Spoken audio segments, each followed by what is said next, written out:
Wait, before you click off this part, I'm going to be eating an egg sandwich while talking. So, hope you enjoy this video, and here we go. Hello. It's been a minute since I posted a video. And it's because, there's a lot of things going on in my life, nothing crazy. I went through the most excruciating back pain in my life. I'm currently kind of congested. I had like a sore throat. Wasn't really like sick, but I don't know, I'm feeling kind of under the weather, I guess. But the point of this intro is I really do want to show my appreciation to everyone that's subscribed to the channel. When I first started posting these car content videos, I was like at 45, 40 subscribers. And now we're sitting at like 93, 94. It sounds so cliche because I know a lot of small YouTubers who have like 10K subscribers are very appreciative, but now I can see like this is completely different than any other social media platform. It's not like, oh, I got 10 followers on Instagram or I got 200 followers on TikTok. It's like with YouTube, the content is so much more engaging, and especially in the content that we're creating for the X3, it's a very niche category. And to see like 50 people subscribe within the last month is really cool. And also just like the watch time, the amount of hours played, that's the same thing. I don't know, it's really cool to see growth just from creating videos. I just want to appreciate everyone that's been following, and we have a lot more content to follow. I'm gonna finish the sandwich, then die in the heat. Yeah, I really need to get an ND filter because it is so bright outside and it can't be recording with like a shutter speed of 1,000. This is insane. But let's put you down and we'll talk about this video. Where's my chair? All right, here.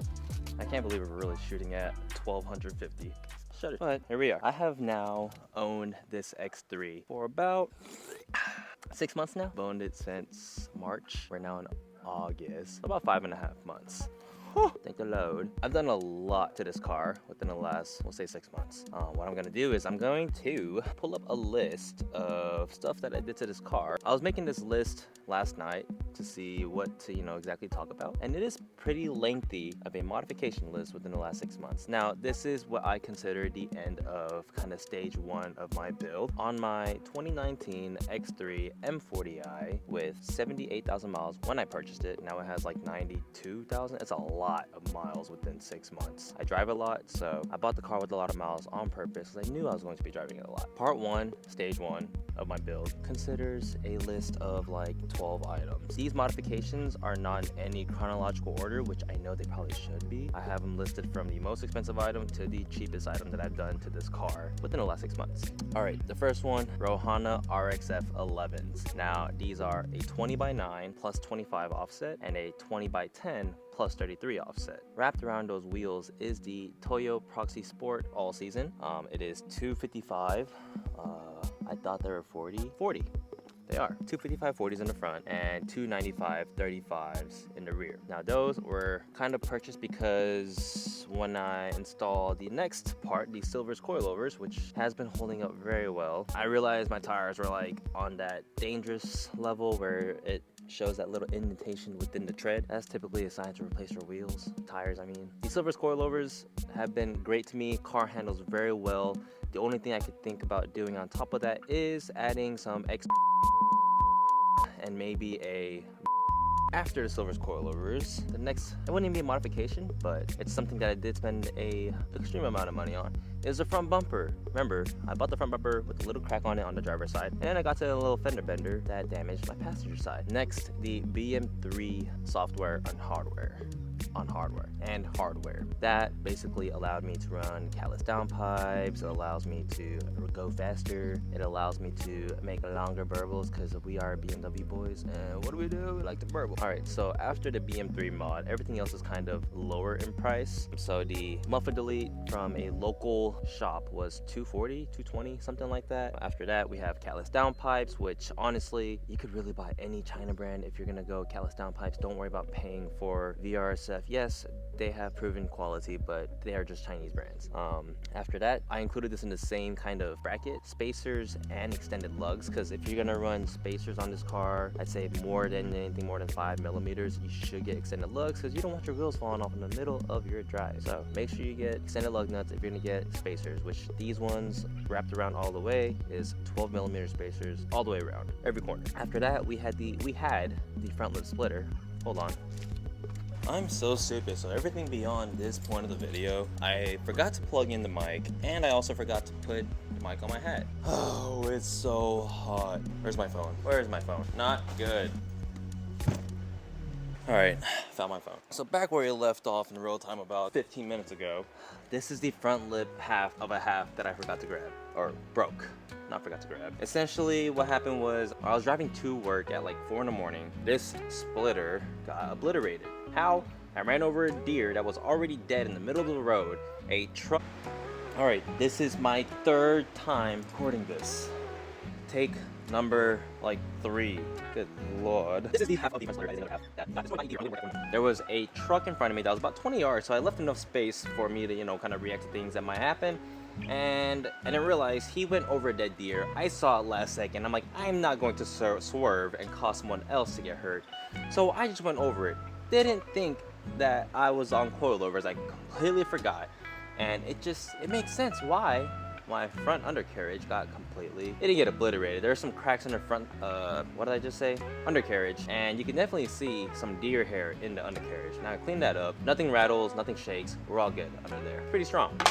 Next, we have the K&N intake filter, which is very easy to install. Creates more boost noises, very slightly. It creates a better response to your throttle, in my opinion. You know, just feels cleaner. Doesn't feel like the car is suffocating when it's trying to go fast. That's the K&N intake filter. You should just get one. If you don't want to spend, you know, $500 on a freaking colder intake, hotter intake, don't do it. Spend 50, 60 bucks on a filter that performs well. Now, I'm probably going to install a whatever it's called, which should help with performance and sound, again, with the turbo noises, the spoolie noises. Next, the wing mirrors. Now, I know a lot of people say wing mirrors, M wing mirrors shouldn't go on non-M cars. Now, think about this. 2020 and above, or 2021 and above, they come with wing mirrors on pseudo M cars, like the M340, the M440, the M550. I'm pretty sure they come with wing mirrors. I don't know, I'm pretty sure they do, but I know the X3 does. And so I put them on my car. Why? Because they look cool. No one likes the chrome that it comes with, and it just makes the car look sleeker and more aggressive and sportier. Why not? And then the last mod on the car for stage 1 is the front boomerang slash canard things slash fangs. I call them fangs, they look like fangs on the car. But basically, the passenger side fell off a day after I installed it. Pretty sure because it's the cheap Chinese 3M tape that the part comes with. So what happened was I contacted the seller and I was like, hey, it fell off. Pretty sure it's because of cheap tape. Seller was like, okay, no worries. We'll send you out a new set. They sent me out a new set. I also ordered real 3M tape to put on the piece, which I have behind the camera. Took off the old tape, put the new tape on. I'm gonna install it right now.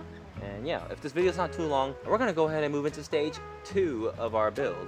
And we have the part right in front of the camera. You just can't see it because I'm speaking so fast.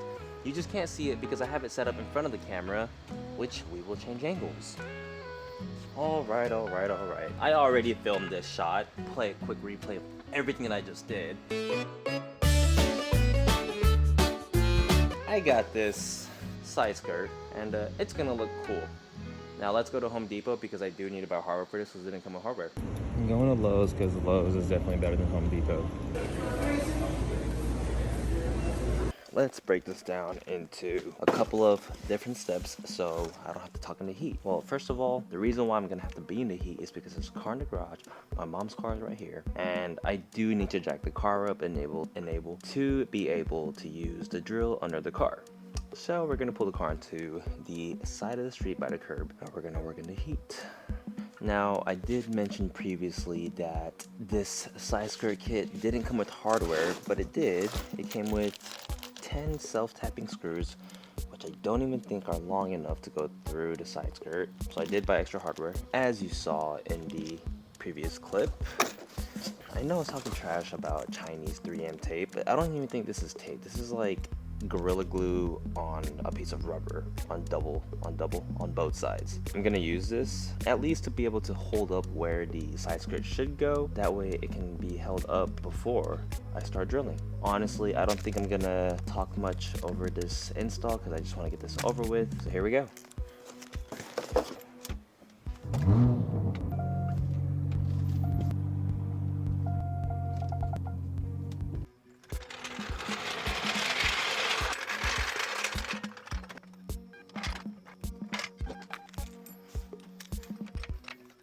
recorded a little bit without telling you guys. All right, so I have a cardboard box underneath the lip to kind of place it. This 2x4 might be too big. All right, so what we're gonna do, actually, we're gonna grab some wooden boards. All right, and we're back. These are leftover boards for like indoor housing. Might have to just put a couple under there. One on top of this cardboard box. Great. One is too low. Let's go with another one. Two.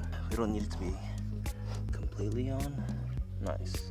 We're gonna be using this line as a reference. We're gonna take this out, completely out, and we're going to use a piece of paper towel. And I wet the paper towel just so it saturates the alcohol, but I do have 50% isopropyl alcohol in here. So we're gonna, ooh, that is a lot. But it's diluted now. Just a little brief cleaning on both surfaces of the car and the lip. Ooh, I have a cut on my finger and it is burning. Oh Lord. I'll clean that. And then we're gonna clean the bottom side of the car. That way we have a clean mating surface for this sticky. Ooh, that is dirty. Clean it. Oh, luckily that was not full. So I have a clean mating surface for the double-sided tape. You know, it doesn't have to be perfectly clean. Try to get a lot of the debris off. That way it has some surfaces to stick to. That seems pretty dry already here in the Texas heat. We're gonna grab the double-sided tape. First, let me grab a knife. Not going to lie, this would probably be easier with scissors, but I don't feel like grabbing scissors. Double-sided sticky. Kind of don't care to do the whole thing, but we're just gonna do it. Get all the air bubbles out, because we do not want air bubbles. Mock it up right there. Back. Mock it up to our spot. Use my leg. All right, here we go. Peeling the tape. Line it up. Just apply some pressure for a couple of seconds.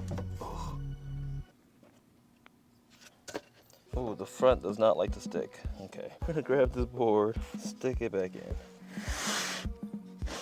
All right, so the front doesn't like to stick, but that's fine, because now this lip is so deformed. It's not so deformed, but it's slightly deformed, where it's gonna need screws to help it stay. All right, we have a good base point, so we're gonna start screwing. Now that I think about it, I'm gonna need a jacket up higher. Got my drill bit. Also have a drill bit. Okay, they're all drill bits, but jacket up a little bit higher. I know I should be using jack stands, but I don't feel like it. Oh, drill just barely fits.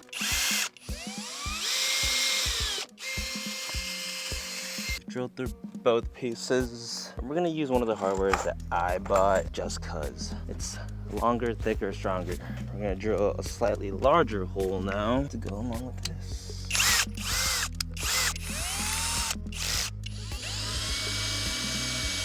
Phillips bit. Take this off, put this on. Bada bing, bada boom. And I am using washers. I'm not supposed to use washers with these type of drills, but I'm going to use it anyway so that way it's an even surface. Pray that this works. All right, let's make sure it goes in straight though. Oh yeah, she's on there. Put this Christmas tree drill bit thing right here. Christmas tree right here. Phillips. Washer, screw, and we go through.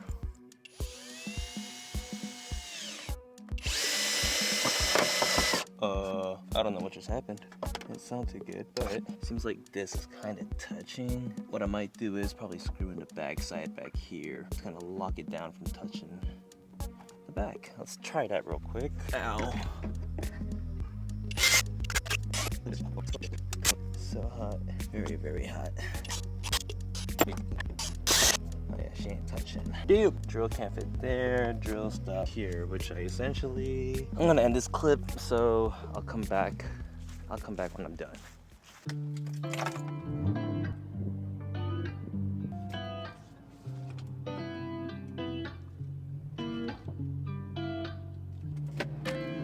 Oh my gosh, it is so hot.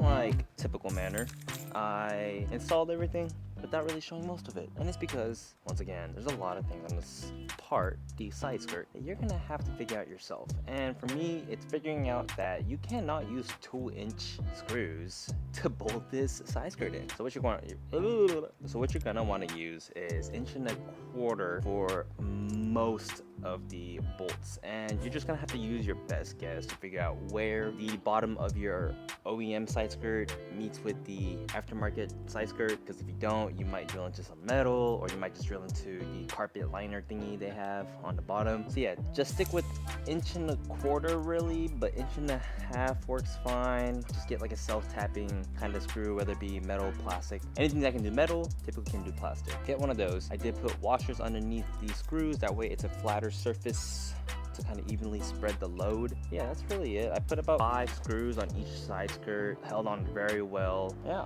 this is the look. Here, let's change the camera angle. Not sure how well you can see it. Everything looks fine. Nice and sturdy. Open the door, no issues. Of course, no issues on this side. This is a nice little touch. You know, it's not the craziest modification, but it definitely gives the car some dimension, especially if you're looking for a sportier, more aggressive look.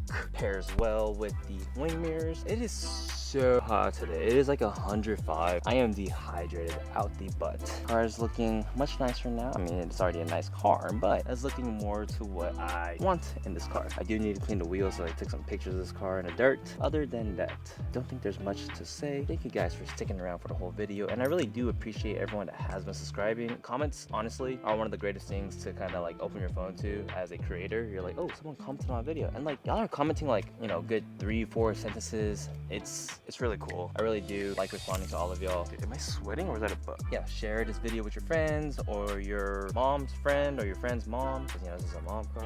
Shh, keep it on the low. Thank you guys for watching. It is very hot in Texas. Drink water, and hope you have a great one.